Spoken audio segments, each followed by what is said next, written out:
La Fédération nationale des maires d'Haïti, FENAM, est heureuse de s'associer à l'ULCC et au MIC en vue d'impliquer les élus locaux et particulièrement les maires et mairesses dans la difficile lutte contre la corruption. Cette démarche, nous les maires de l'Ouest, souhaitons de tout cœur qu'elle participe de la volonté du pouvoir exécutif d'assurer une efficacité certaine des dépenses publiques et qu'elle ne se limite pas aux portes des mairies et sections communales déjà en proie à des difficultés de toutes sortes, manque de moyens et de ressources humaines qualifiées, manque d'encadrement nécessaire au renforcement d'une gouvernance locale responsable, transparente et participative.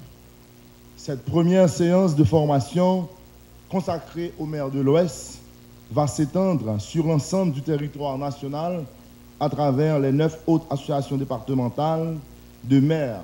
Un calendrier sera disponible sous peu en concertation avec les comités départementaux.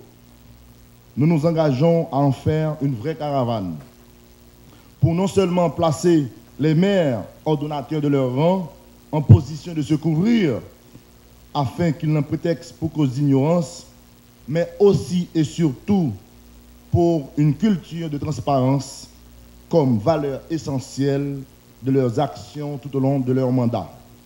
Cette lutte contre la corruption, nous attendons aussi à ce qu'elle s'étende à toutes les catégories d'élus, sans distinction, sans discrimination, aux députés, aux sénateurs, et aussi aux ministres, aux directeurs généraux, aux secrétaires d'État, et j'en passe. L'ULCC continuera à travailler étroitement avec eux dans la perspective d'une administration bien outillée pour répondre aux défis présents et à venir. Je tiens à dire au second que la lutte contre la corruption est finalement de la responsabilité de tous. Elle requiert une mobilisation générale et une adhésion collective tenace et sans relâche. Il n'y en aura pas de progrès considérable sans plus d'exigence, de vigilance et d'engagement de la part de chaque citoyen. Et finalement, je m'en voudrais de terminer mon adresse sans saluer le professionnalisme et le dévouement de toute l'équipe technique du ministère de l'Intérieur, du ministère des Finances, de l'ULCC, qui a travaillé fort pour faire de ce séminaire une réalité. Le ministère n'insistera jamais assez sur la nécessité de renforcer la gouvernance financière des communes et de développer des mécanismes de gestion transparente des fonds publics locaux. Aujourd'hui, il est évident que les conditions sont réunies pour la consolidation des finances publiques territoriales. Depuis 2007, la masse budgétaire des communes a connu une augmentation considérable pour atteindre les 3,9 milliards de gourdes en 2016. Cette masse financière nécessite un meilleur contrôle pour une plus grande transparence. Il est intéressant de constater que, depuis l'entrée en fonction des nouveaux conseils municipaux, ces derniers ne cessent de dénoncer l'existence de nombreuses dérives financières des administrations municipales précédentes. L'action du ministère vise à accompagner les communes dans les réformes indispensables à entreprendre au sein des administrations municipales, tant dans la gestion du personnel que dans la gestion financière. Pour finir, l'autonomie recherchée par les communes ne repose pas seulement sur les ressources collectées, mais aussi et surtout sur la mise en place de mécanismes de bonne gouvernance pour des dépenses locales efficientes.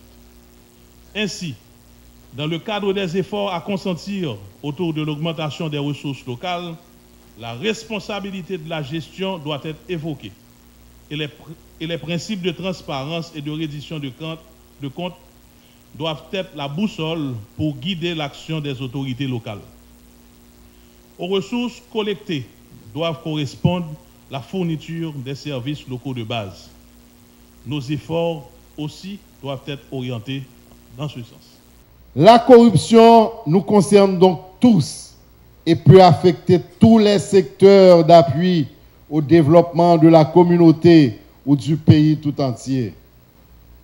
Imaginez une école qui reste sans matériel scolaire parce qu'un fonctionnaire a mis dans sa poche les fonds destinés à l'achat de ces matériels.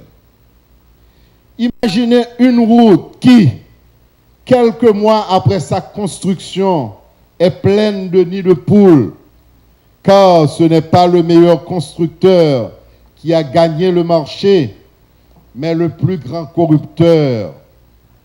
Imaginez un agent de douane qui bloque un conteneur jusqu'à ce qu'il reçoive une enveloppe sous la table.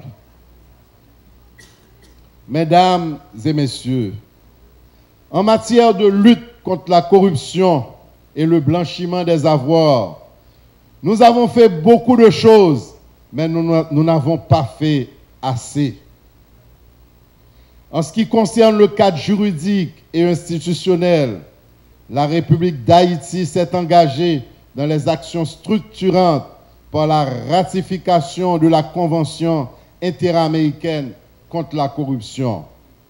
La loi du 28 septembre 2016, modifiant la loi du 11 novembre 2013, sanctionnant le blanchiment des capitaux et le financement du terrorisme.